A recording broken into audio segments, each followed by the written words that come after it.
Screen visible? This meeting is being recorded. Is my screen, the shared screen visible? Can anyone confirm? Yes, madam. Your screen is visible, madam.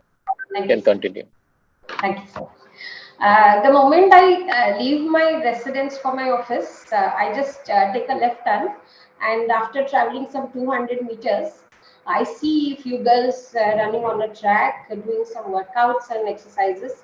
And then I see small girls, like from 5, 6 years old girls, they also doing some workouts and doing some exercises. And then I always ask myself, पहले इनको तो कभी नहीं दिखा था. And then when I return, I see the floodlights on, the boys and the men, they are playing with a ball. And this is the story of Keonchhargarh or Keonchhar Handball Stadium, which I'm presenting. I, Dr. Madhusmita Samantrai, Executive Officer, Keonchhargarh Municipality.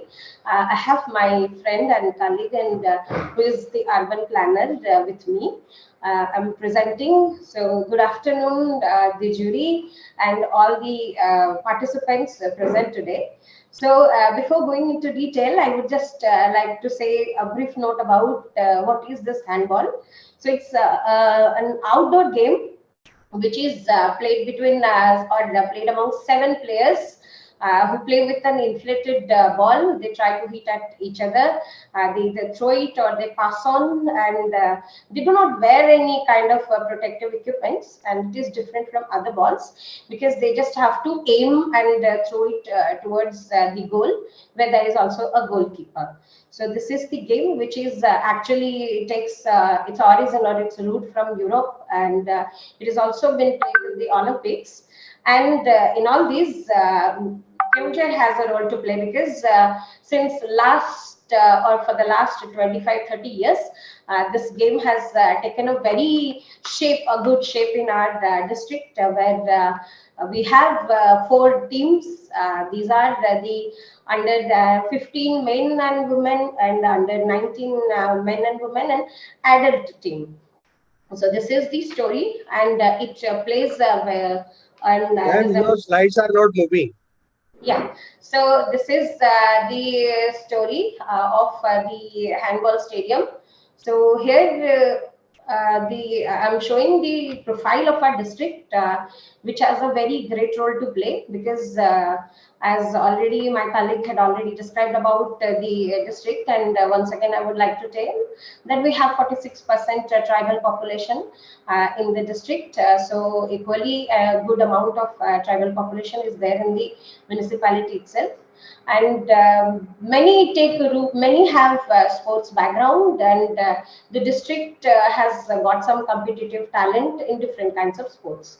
So here we play my ULB or the district has like 450 taekwondo champions, and there are 200 karate champions and 70 cricket. And here comes the 80+ handball players we have. These are the recognized players.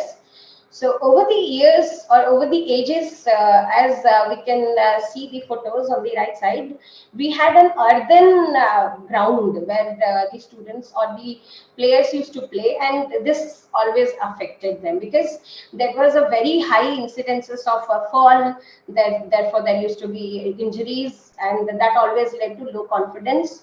And since it was always after the evening or after the afternoon, the players couldn't play because it became dark and there were grasses and bushes, and all these affected the district level tournaments, and that always led to loss of the talents. So there our district administration, our collector said he envisioned this, that let's develop it into a state-of-art facility and of an international standard. And with the help of District Mineral Foundation Fund, we all conceptualized this handball stadium, and we aimed to promote the district tournaments where our players should not only play intra-district matches but also inter-district, national, and even we aim at sending them in international matches.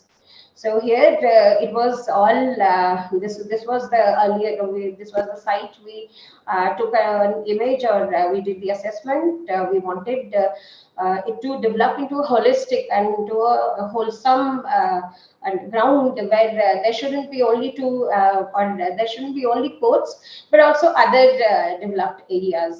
Here came we had our open gym. We had some. It's called an 8 walkway, which helps in blood circulation and improves the health and wellness. We had. We conceptualized about the pavements and play zone open gym where there can be different gym equipments, and we had the benches, and most importantly 2 synthetic courts where we had the galleries where we could have the spectators coming, watching, and then and giving them aspirations and then pushing them for playing better. So in this regard, we developed this. So a DPR was prepared.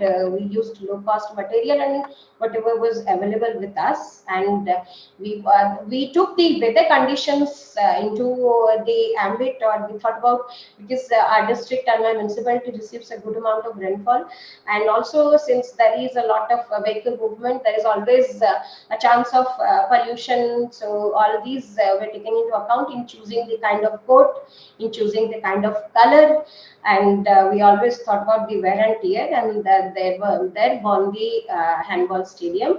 And this is a photo I'm sharing about during the ongoing project. So the DPR we prepared. So it was this handball stadium has some unique features. It was constructed for the first time synthetic court or synthetic handball court. It was constructed the first in the state, and it has been constructed as per the International Handball Federation standards. So there was a dilemma whether we should go for grass turfs or synthetic, and then we opted for a synthetic court because it has a cushion effect, and thus it enhances the efficiency. It prevents the wear and tear. Even if someone falls, there are no injuries.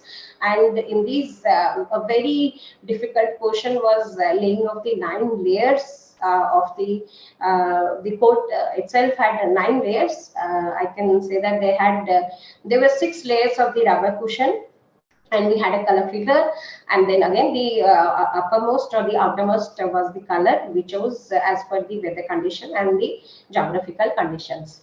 So it was definitely a sustainable one, because this also requires less amount of maintenance and operation challenges. So here I just wanted to share the video before going into detail. This shows a 360-degree surface or 60-degree view of our handball stadium.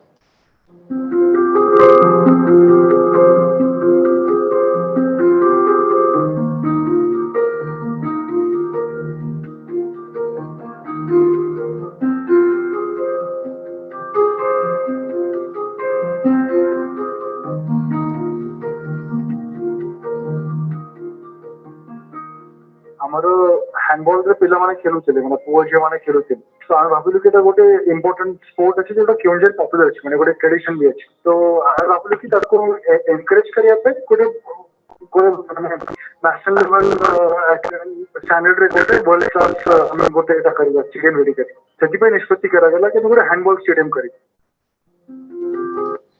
This was our collector, sir, who was expressing about the benefits of this handball stadium. That's how it is benefiting the athletes residing here or playing here.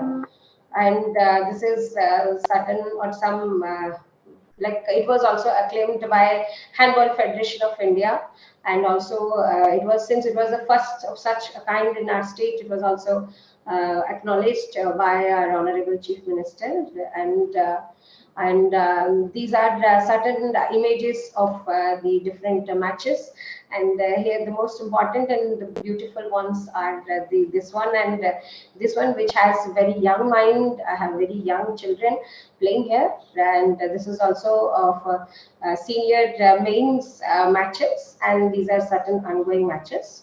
So here I would like to tell that all this has led to a bringing of a new spirit among the athletes, because now we are organizing different inter-district, intra-district matches for the boys and girls.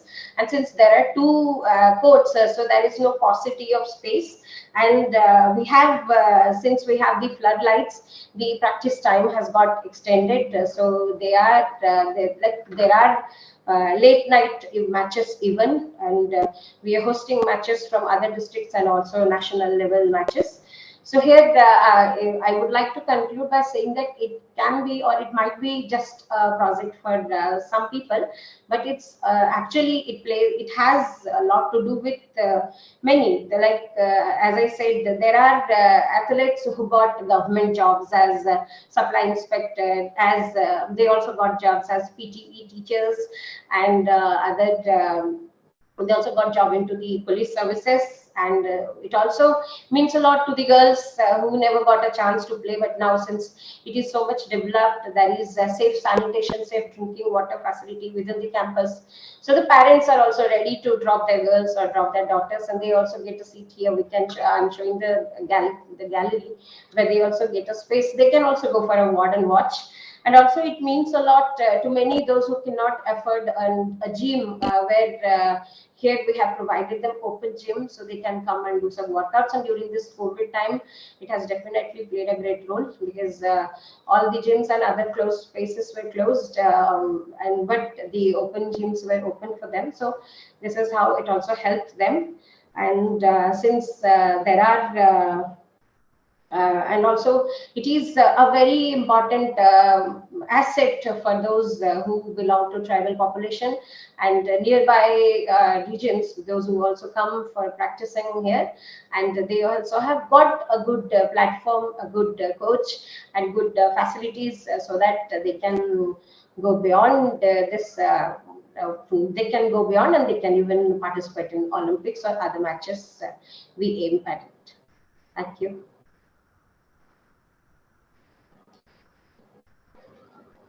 Madam, very good effort to boost infrastructure of sports. But how this layer or turf take care of the heat wave? What has you used so that temperature is kept under control and it doesn't disintegrate? This is a synthetic coat, and there are nine layers, and these are constructed as such so that even if they expand or they contract, they stay within that. So that's why, and it provides a cushiony surface for the plates itself. So this has already been taken care while constructing them. So they can bear the heat, they can bear the rain, and it has a very good shelf life even.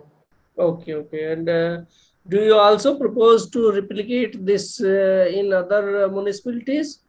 Yes, sir. Our district administration is enthusiastic and seeing the response of the participants, because I have myself seen, as I said in the beginning, I had never seen such a rush, and I had never seen small boys and girls like 5, 6, 7 years old coming and playing. I'd never seen that. They come, they play, a sudden enthusiasm has got inculcated within them, and this has given a platform to them to grow and to develop.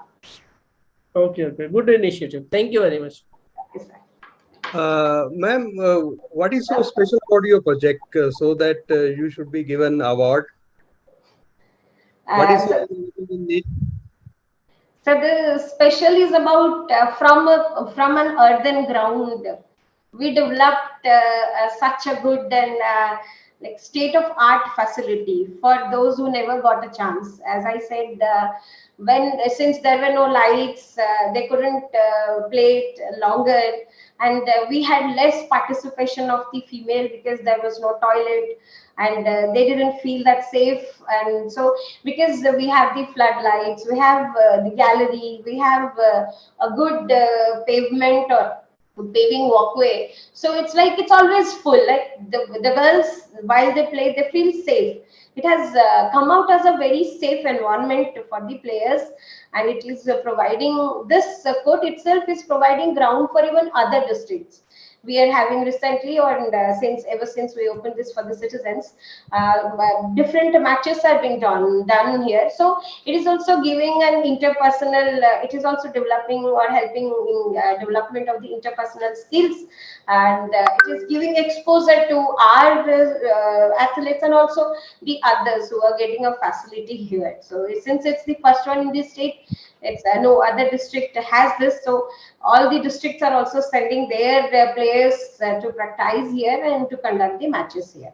So this So is you got some target to produce players of national or international level using yes, sir. this. Already we have said already we have 80 plus acknowledged one, right? Even they have got their jobs and they are coming and they are playing, and we have 80 plus recognized ones, and now we have those who are taking training. So we expect a similar or an equal number, if not less, players in near futures. All these take time, and then they are in the budding stage, and then they're taking coaching and other facilities. Okay, ma'am. All the best to you. Thank you. Thanks.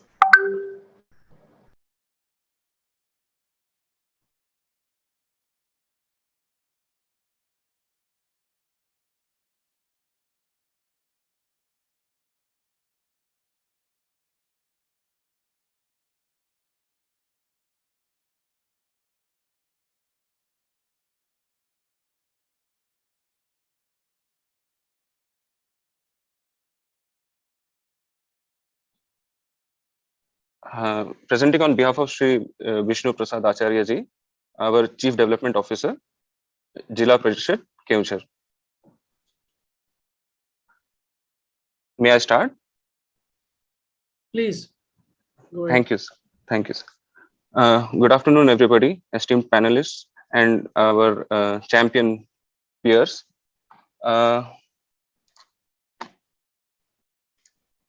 Is my sharing of screen?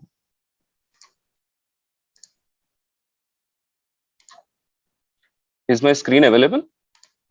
Is it visible? It is yet to come. Yeah. Yes, now it has come. Visible. Okay. Okay. Thank you. So our project is installation of solar powered streetlight systems in mining affected villages of Keonjhar district. Now, Keonjhar district is, as pointed out by some other peers in this session itself, that Keonjhar district is known for iron ore mining, and we are providing a renewable energy solution in the mining affected villages of the district. So the project was conceived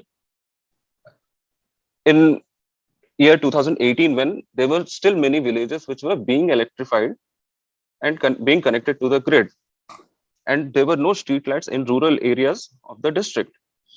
So the project was conceptualized in 2018, and the project started in 2019, and we are trying to bring in a perspective of what is being done in solar power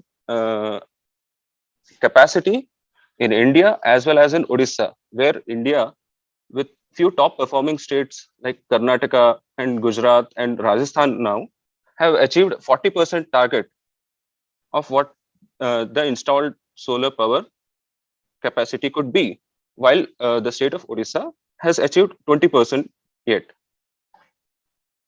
Coming to the power contribution from solar energy in Orissa, we have the solar power contributes around 16% of the power produced by state power generation agencies. And if we see the data of off-grid installations, solar streetlights particularly, the after 2014, some 23,300 additional solar streets lights have been added in Odisha state, where this project itself has added 11,000 streetlights. And coming to the profile of our district, the district is spread around 8,000 square kilometers, where 7 blocks out of 13 total blocks are mining blocks. So our project objectives were clear. to provide a quality, a increase in quality of life for the mining affected populations, which included security of women, children, and vulnerable groups, which included road safety for rural areas during dark hours, which promoted social activities after sunset. And as the mining areas are already affected by environment and pollution issues, a clean energy solution was an objective.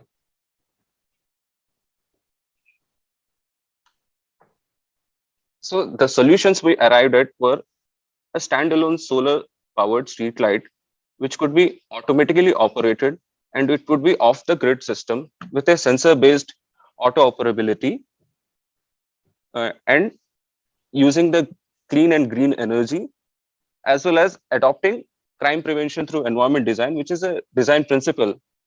And illumination provides a natural surveillance concept in the crime prevention. While we partnered with Renewable Energy Department of the state for centralized procurement and implementation.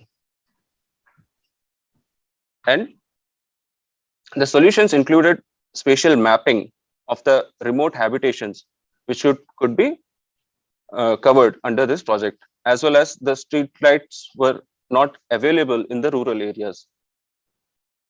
And the population which we have considered for this project was taken from census of 2011, as we could not rely on any other population study.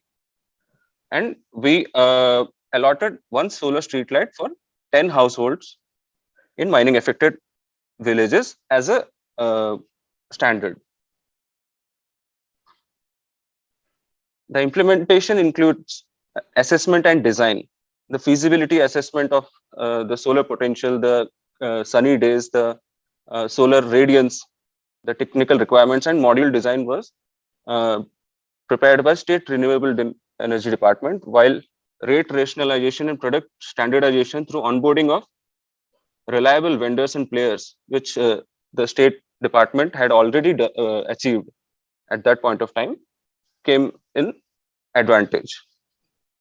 A dedicated project monitoring unit for assessment, stakeholder consultation, feedback, and execution supervision was set up. And to include the local public representatives and the block level engineers, a local commissioning committee was formed, where the assistant director from state level, state energy department, and vendor representative were also included. For maintenance, a comprehensive management contract for 5 years of warranty period was signed between the state energy department and the vendors, and the redressal of any repairs or maintenance was to be done by toll-free numbers. And addition to this, block level coordinators were also recruited by the state renewable energy department to monitor the service and repair. And there were a few challenges which were encountered during the project implementation, which included like scarcity of local skilled partners and manpower for this type of project. And so a technical training program for local youth was included in the implementation, who could help with the service and repairs, and they could be onboarded by the vendors also for service and repair process. The habitations were mostly remotely located with connectivity issues of road connectivity as well as communications. These projects were also taken up in parallel with the solar street light project to support this implementation process. Now, with this technology, new technology of renewable energy, a few locations, a few remote locations, people didn't have a good perception about the technology. So IEC campaigns were designed to make people aware about the renewable energy and its benefits. Now, technical innovations were mostly provided by the State Renewable Energy Department, which included a solar PV module with 75 watts peak output capacity. And considering the clear days and the solar radiance, the solar PV was especially designed.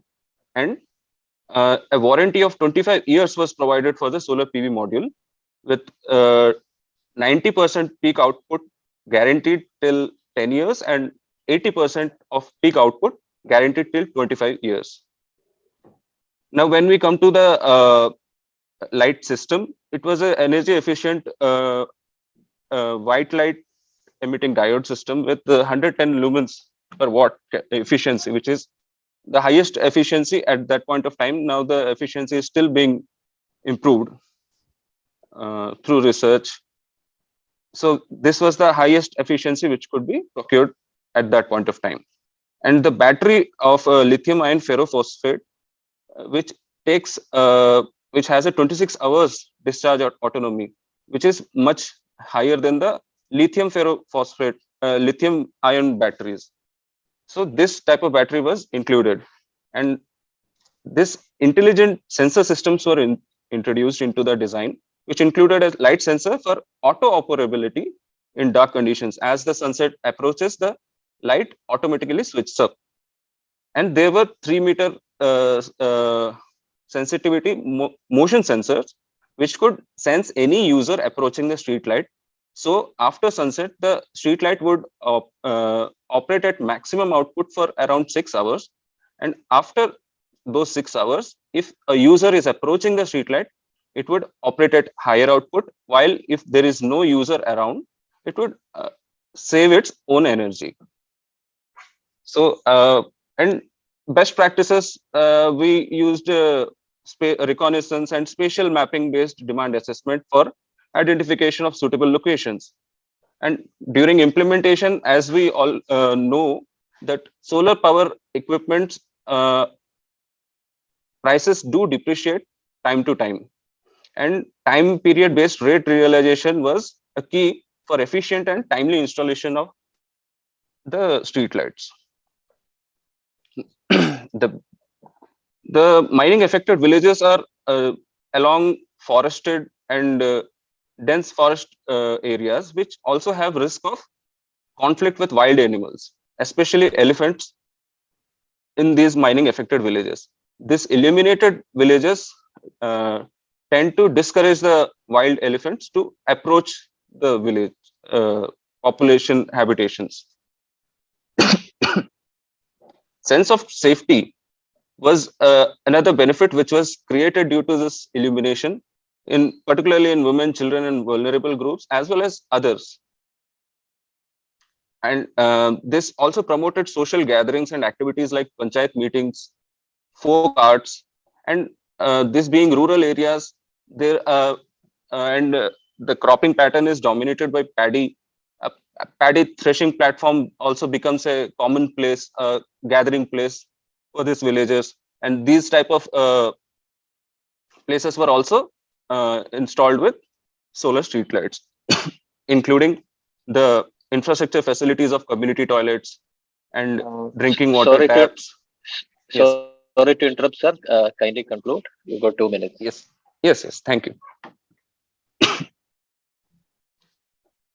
Few villages were displaced due to the major irrigation project going on in the region. So these rehabilitated citizens were also traced, and solar street lights were provided in the rehabilitated colonies. So this helped in building public trust in development dynamics. And as of course, technological innovations and implementations of this type create that push which is required for clean and renewable energy practices. While we have reached around 1 lakh households in this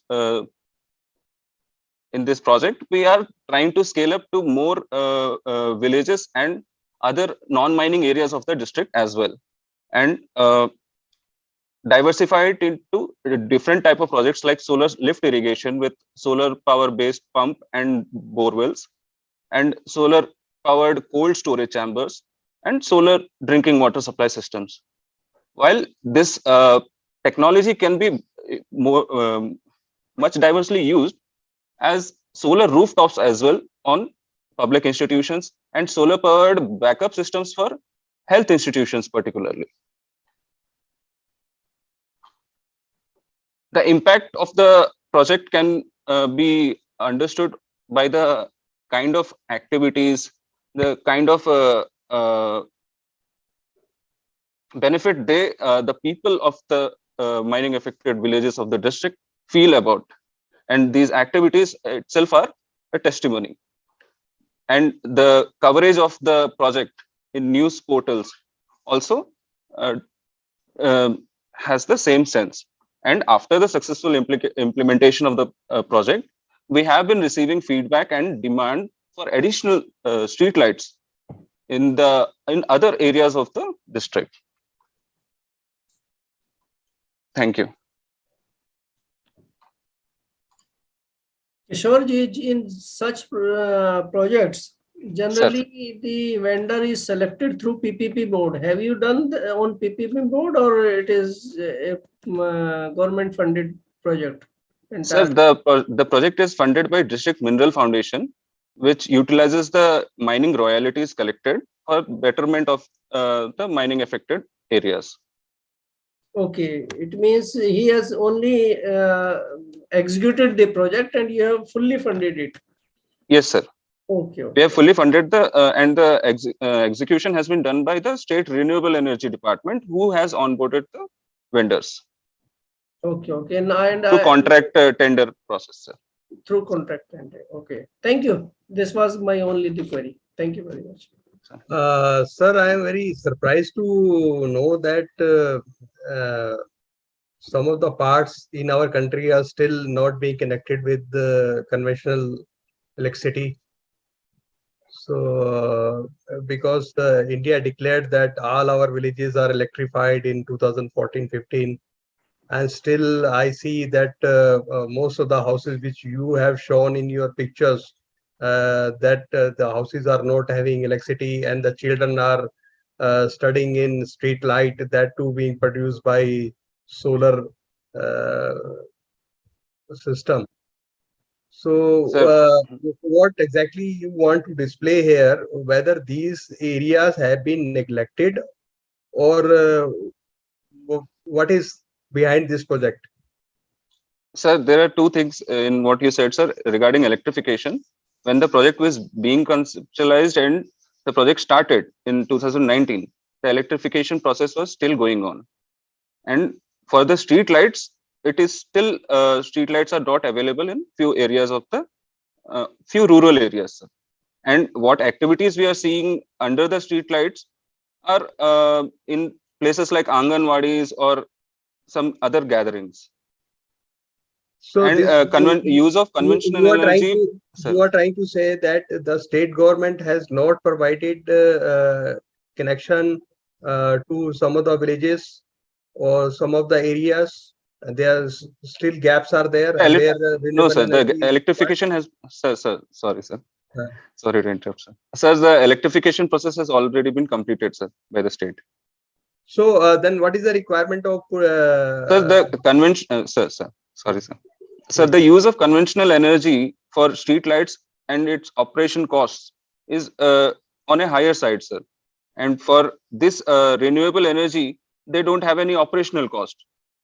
Only execution cost may be incurred. But capital cost is very high. Okay, if somebody is funding it, like you have mentioned that Mineral Corporation, what is District Mineral Foundation is funding this. Yes, sir. Yes, sir.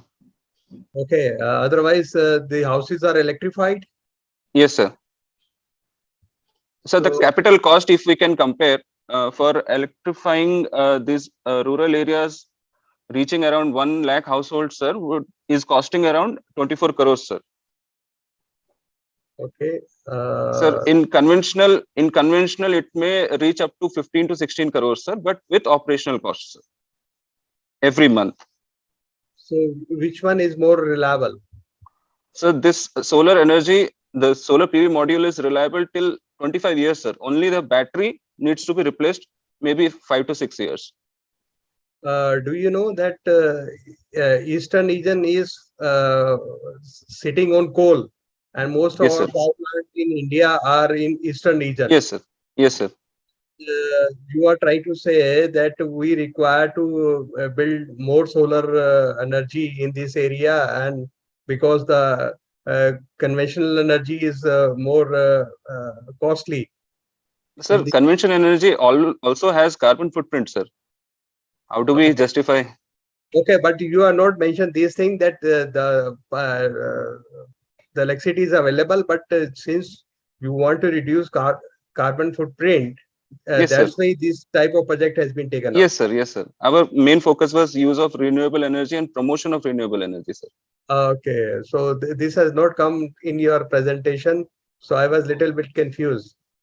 So anyway, in your further presentations, you just mentioned this thing that you are Sir. trying to reduce the carbon footprint, and you Sir. should also give some figures for that as well, so that Sure, sir.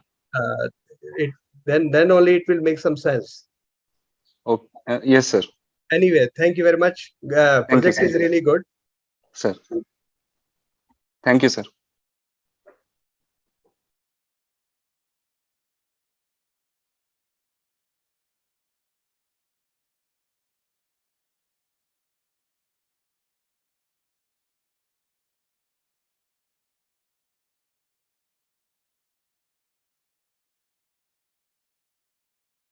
Executive Officer, Badbil Municipality. I extend my warm welcome to all the jurors of the SKOCH Award Group and all the official members of the SKOCH Award Group. I'm here to present the presentation on my Wusu Sansu Stadium that we have constructed in Badbil Municipality through funding from DMF in our Keonjhar district. So I would like to take you through all the slides and show us and present to you about the various aspects of this stadium and what it has done to develop our develop the enthusiasm and sporting interest in our community and in our city. So with your permission, I would like to start the presentation. Please. Thank you.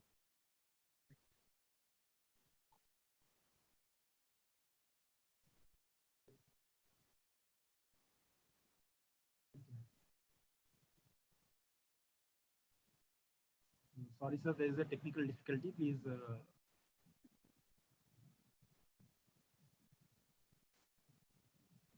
Sir, here's a brief glimpse about our city. As all of you might be aware, Badbil Municipality is one of the leading mining areas in the eastern zone of our country. The whole economy of our city is based on mining industries. Almost all the major companies like OMC, Rumtas, the JSW, ArcelorMittal, they are based in our city. Our city contributes to the largest economic contribution to our state revenue and also to the national revenue. The most of the mining activities that is going on is based on iron ore and manganese and chromite. It's a very small city. It's around 45.89 square kilometers, and the population is around 66,000 as per 2011 census. So the main importance of this stadium is that we have constructed an indoor stadium which caters to the specific sports of Chinese martial arts, that is Wushu Sansu. Wushu is a Chinese term which means it's military, and Sansu is Sanda. It's a Chinese kickboxing which has got international recognition from the International Wushu Federation. It is a sports where the young students, they can participate and they can improve their discipline and their motivation and their physical strength. And this has been developed with our coordination from the local enthusiastic students and our coach, who is Pankaj Mahanto, and from the various support we found from the district administration. So we can move on to the next slide.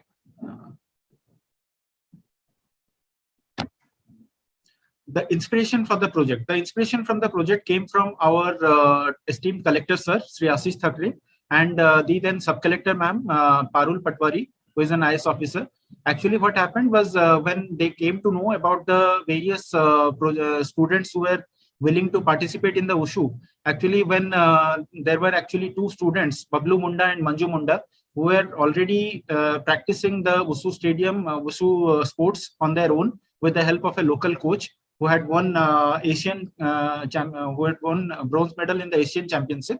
They went and requested our esteemed collector sir to provide them with some infrastructure regarding the development of their sports in our city. So our collector sir directed the municipality, directed us to create this new stadium, develop this new stadium, and supported us with funds from District Mineral Foundation. So by the project got started, and we can see the next development in our next slides. So the development infrastructure of the stadium, the whole stadium is situated in our municipality, and it is around 10,000 square feet of space, where the indoor stadium, the main building is around constructed in around 3,500 square feet, and the ambience area is around 6,500 square feet. The project cost is around 60 lakhs, including all the civil structure and the sports equipment which is there inside the stadium. We have developed the stadium according to the international standards for Wushu Sansu. So all the students who are getting trained in the stadium are eligible for all sorts of developmental sports activities around the world. So they have been provided with all branded items like USI trademarked items for ring, their uniform, all the body armor, guards, and everything. They have been provided free of cost from the department. Here is a daily routine of what happens in the Wushu stadium. Almost we have around 100 students enrolled in the stadium who daily start their morning routine at 6 a.m. in the morning, and it continues till 8:30 a.m. in the morning. And in the evening, we also have some special sessions for the students who are practicing for international events and national events. And they first do stretching, and then they have a running session which warms up their body, and then they proceed to the ring under the guidance of the coach. Then they prepare for the daily activities, whatever physical activities and techniques that are there in the Wushu and Sansu event. Now, that is given to them by the coach, who is always active and present in the stadium. Here are many photographs where you can see that the students of our stadium have achieved internationally and nationally. Most of the students who have participated were daily coming to our institution, our Wushu Sansu Stadium. They have gone on to win many national awards and state awards. Bablu Munda, he has won championship in Brazil. And Manju Munda is a very young girl who has gone on to win silver medal in various events. There are many plans we have taken up to create this stadium. Actually, what we want is that there is a urban deprived hostel just across the road. What happened was that there are very challenges we faced while developing the stadium. Our main wish was to incorporate the stadium in a centrally located area of our city, because the most of the students who are coming are very poor and they are belonging to the tribal community. So when we wanted to take up this activity, this development of the stadium, we tried to incorporate it in the center of the city. So there were many encroachments were there which we evicted, and we came up with this stadium, and it is situated just besides a urban deprived hostel where all the students are residing free of cost. There is also always a demand for a residential hostel where students who are coming from distant places, they can also stay and take coaching for Wushu Sansu. So we are also planning with help from District Mineral Foundation and our collector sir to develop this stadium and residential hostel. And we are also trying to replicate this stadiums on all the municipalities across our district, as there is a huge demand for these sports. And we can also hope to have this completed within the next couple of years. And most of the students who are there, they are also very much motivated to take up the sports. Actually, when I was involved in the inception of this project, so when we started this project, almost around 25 to 30 students were there. Right now, like even last day, I visited the stadium. There were around 100 students who are daily practicing in this stadium, and they are very much interested. what happens is that in our locality, there is a lot of mining activities and transportation activities going on. And people are like the students get easily demotivated and distracted from the regular course of things. So this stadium, this sports actually helps them to give them that mental dedication and physical stamina, which helps them to overcome various challenges, and it also provides them with various exposures, such as like last year only. This year only, the after COVID, various events have opened up where our students have gone and won. Like Bablu Munda and Manju Munda, they have won Ushu gold medal at Moscow and the Asian Games. So we are trying to build a Olympic and Asian level games stadium where they can get that sort of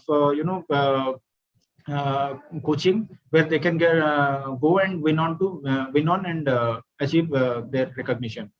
So this is our aim, and we want to replicate this across our district, and this project is also got approved. So these are the challenges we have faced, and this is the way forward we are going to take.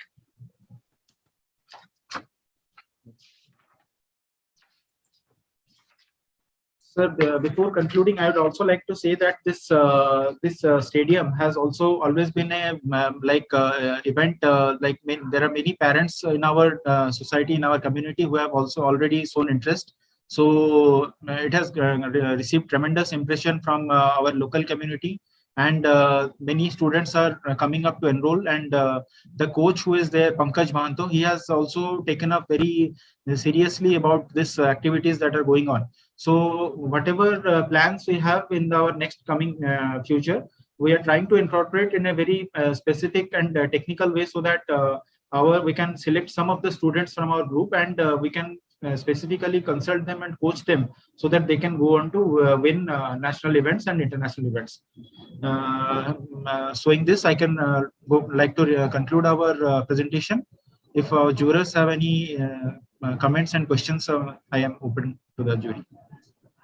Very good project, Panda Sahab. In fact, this is a very laudable effort you are making, and I wish that your these students who are taking training there also participate in the Olympics at 2026, which you have shown in your slides. Otherwise, it is an excellent project. Thank you very much. Thank you, sir. Panda Sahab, please tell me two things. First thing is there any thing being done to provide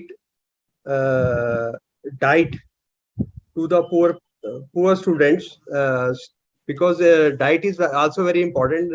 You are talking about tribal areas, and there may be a chance that some students are really good in sports, but their family's background is very poor.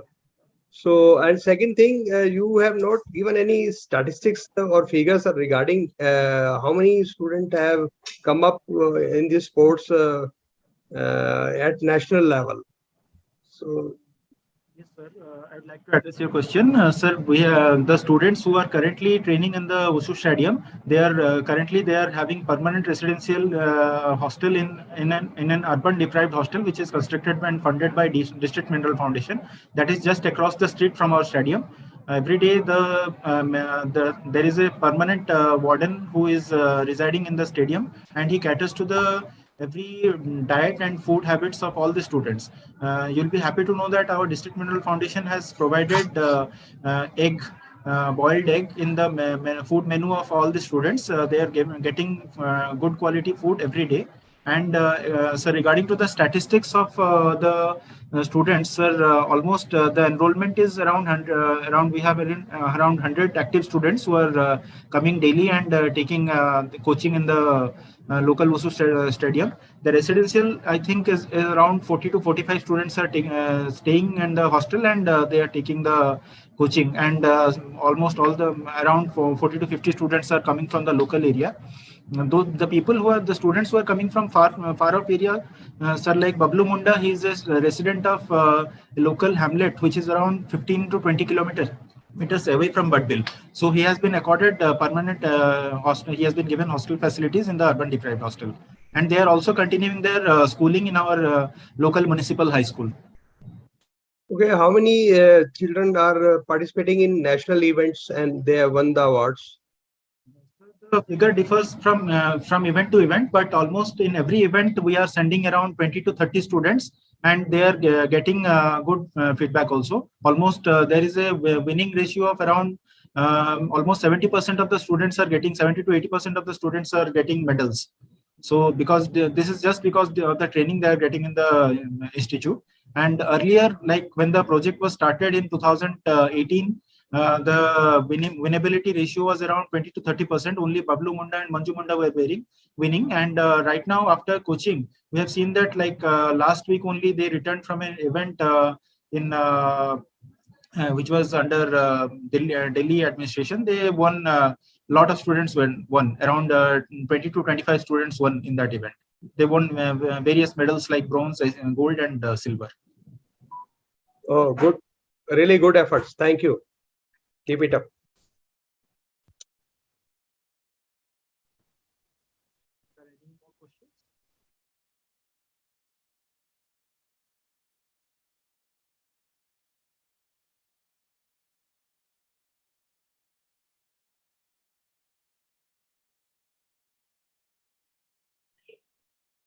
He is special secretary of the department, but Sad is in a very important meeting. He has to attend a very important meeting. So I am representing Mr. Datta in the presentation. I am Soumitra Kumar Guho, section officer in the Department of Urban Development and Municipal Affairs, Government of West Bengal, and I am giving the presentation on behalf of Mr. Datta. So our presentation is about e-Griho Naksha or online building plan approval system. So this is an online single window system for construction permits by the urban local bodies and industrial township authorities under this department. Next slide. This is the this project of online building plan approval system. This has been devised by this department under the mandate of ease of doing business. And in this system, we'll be seeing that there is a common application form. This is actually a common application form based single window system for various building construction related services. And there is the facility of auto scrutiny and architectural drawing of building or structure. And this has been made as per the requirements of EODB 2020-2021. And this is actually the system in which the lengthy and the cumbersome manual process which existed earlier, that has been dispensed with. And the whole system, starting from the application to the checking and verification, and afterwards, the issuing of the certificate, all things are done through electronic mode. And it has actually helped all the citizens to get the service in a time-bound manner and hassle-free manner. Next project. Next one. This is actually this. You can see the web portal https://obpsudma.wb.gov.in. This is a common single portal for all the municipalities, notified area authorities, municipal corporations of Shiliguri, Asansol, Durgapur, Chandannagar, and Bidhannagar, and industrial township authorities of the state. And you can also see that we have already integrated different central and state level NOC issuing authorities like West Bengal Fire and Emergency Directorate, Power Department, Airports Authority of India, National Monuments Authority, and competent authorities of ULC with this system. You can also see that these services which you are talking about, that is e-Griho Naksha or SWS OB Pass, this is actually a service in which we can get all type of services, starting from the site plan, building plan, plinth level certification, completion, occupancy certificate, water connection, sewer, drainage connection, addition, alteration of the building, renewal, revalidation of plan of all categories of building, that is residential, commercial, industrial, institutional, assembly, mercantile, etc. This is available through this system. Now, the salient features of SWS OBPAS. Now, as of the system we are talking about, the architectural drawing of the building, this is scrutinized through auto scrutiny engine, and the scrutiny report of the architectural drawing is generated from the system. This is a major change has been made in this regard. And sir, the timeline for giving approval of the ULB's ITS about the building plan, it has been fixed as 15 working days, and notification has been issued under WB-RTPS Act 2013. And sir, also stage-wise intimation on the status of application, inspection, approval, demand of fees are given to the applicant through SMS and email notification.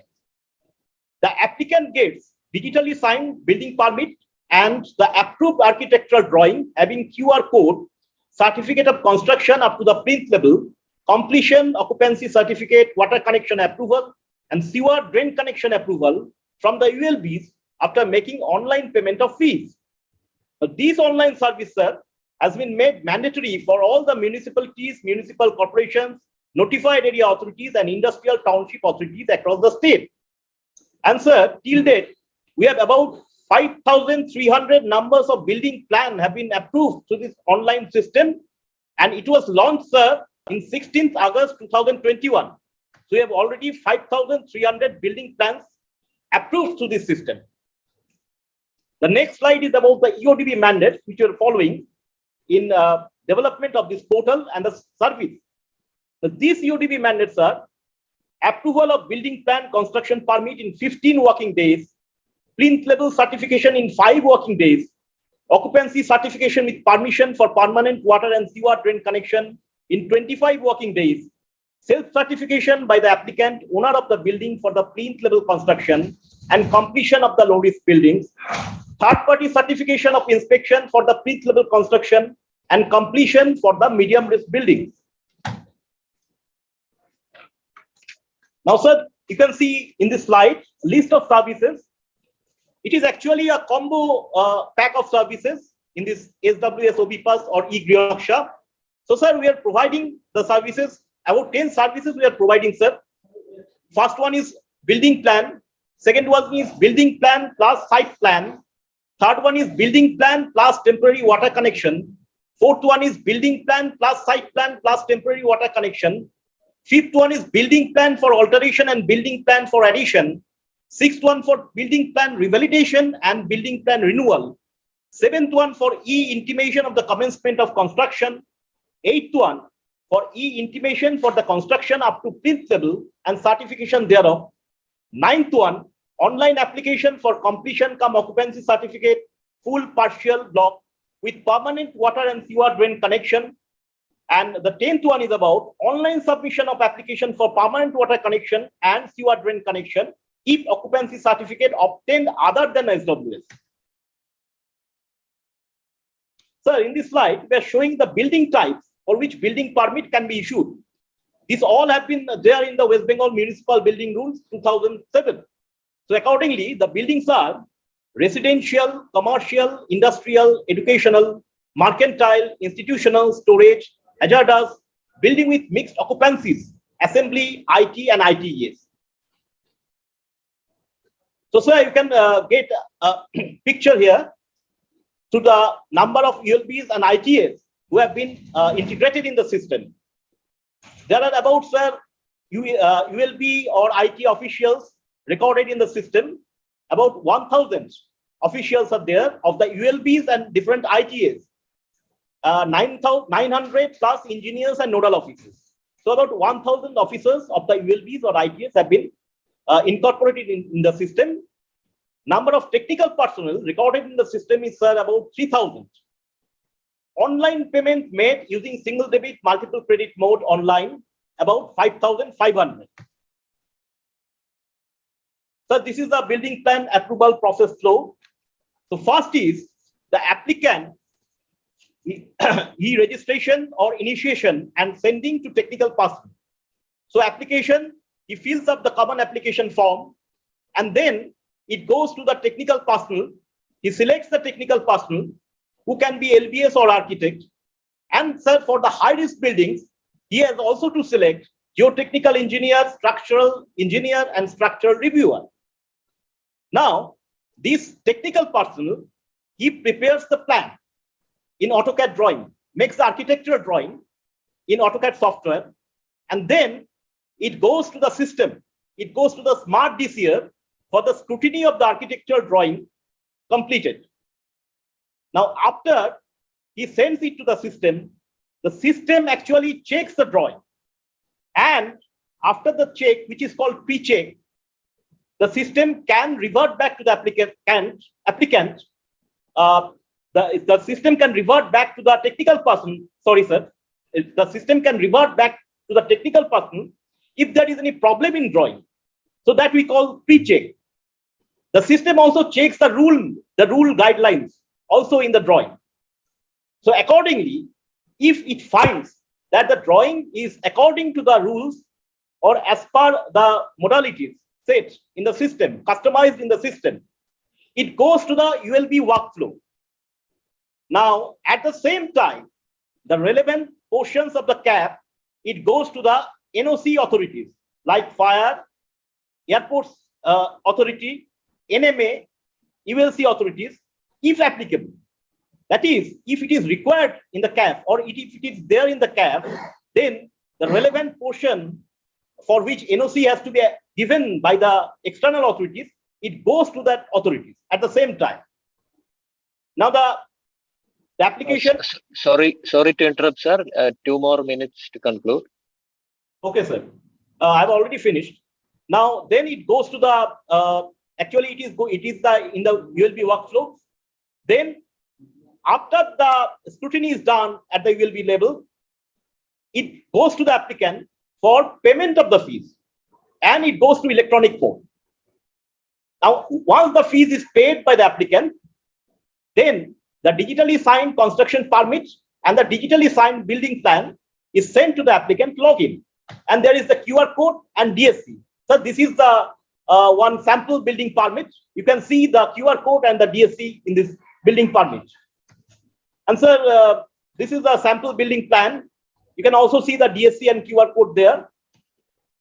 And this is the details of the capacity building program.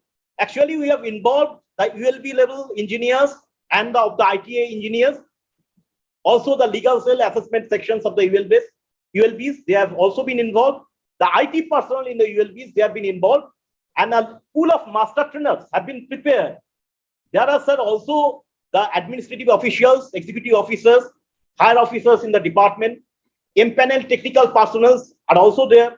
And sir, we have taken different sensitization programs with the business associations, chamber of commerce, etc. And sir, here are some pictures about different activities we have done. Different activities we have done involving the ULBs, and also different authorities, higher authorities of the department are also there. So the full involvement of the department as also of the ULBs is there, sir, in developing the system. Thank you, sir. Thank you, sir. Very good innovation and very good initiative as well. In fact, this will upgrade your ease of doing business ranking as also. But I think you have implemented this so far in 5-6 municipal corporations. So when do you propose to roll out this in your entire state?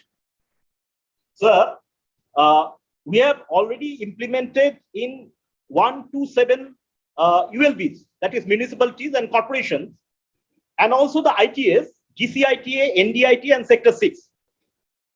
We have already implemented. We are in the process of implementing in the Howrah Municipal Corporation. So the process is going on. And rest all the municipalities and corporations have already been integrated of this whole state. Okay, okay. Any feedback from users' point of view? Sir, we have a dedicated help desk here, and we are also working on a decentralized manner of help desk in different ULBs and also in the engineering circles also, so that the citizens as well as the technical personnel, they can get any kind of help if they face any problems while submitting the plans or any other things. So, sir, we have a detailed setup to help the citizens as also the technical personnel. And we are getting such good feedback from the citizens. We are providing them help. So this is a new system, as you can apprise, that this is a very new system. So the technical personnel as well as the ULB people, they are finding some problems. But we are giving sir help about 24 hours, 7 days, 24 hours. We are giving the help through online as also offline mode. And we are holding training sessions for everybody, for ULB people, ULB actors, as well as the IT personnel, as well as the different technical personnel who have to submit the plans. So we are doing all these things, sir. And we're getting good feedbacks. Thank you very much. Very good. Good work. Sir, in your presentation, you have mentioned that 5,300 building plans have been approved. So how many are pending? You got some idea about that? Sir, we have some building plans, they are pending, but mainly the reason for pending is that the citizens are finding problems in making the drawings. That is, it is pending at the citizen level. So the system actually checks the drawing and the system finds some problem with the drawings. It sends back to the technical person, or there are some payment related issues. So that is also reverted back to the applicant. So there are some problems in this regard, but mostly most of the plans are being sanctioned, and there is also the RTPS timelines, so that the ULBs have to provide the service within a defined time frame has been mandated by EODB. So that we are looking after that and monitoring that. Okay, what is the percentage of unsanctioned plans? Some rough idea about that? I think the rough idea is about 1,000 plans are there. 1,000 plans are there, which is yet to be sanctioned in the system. But we are looking after that. We are monitoring that. Why the plans are not being sanctioned? Okay, have you developed some unique or simple building plan making process so that most of the building plans are similar in nature and the sanctioning authorities don't have any trouble? Because if somebody is making plan in some way and another party is making in some other way, so has some uniqueness been brought in? Yes, sir. Actually, we have the West Bengal Municipal Building Rules 2007. That rule has been customized in the software. So all the plans in the all municipalities are being done according to this rule. It is checked by the system actually. So it is a uniqueness in the whole system. Okay, thank you very much. Thank you, sir.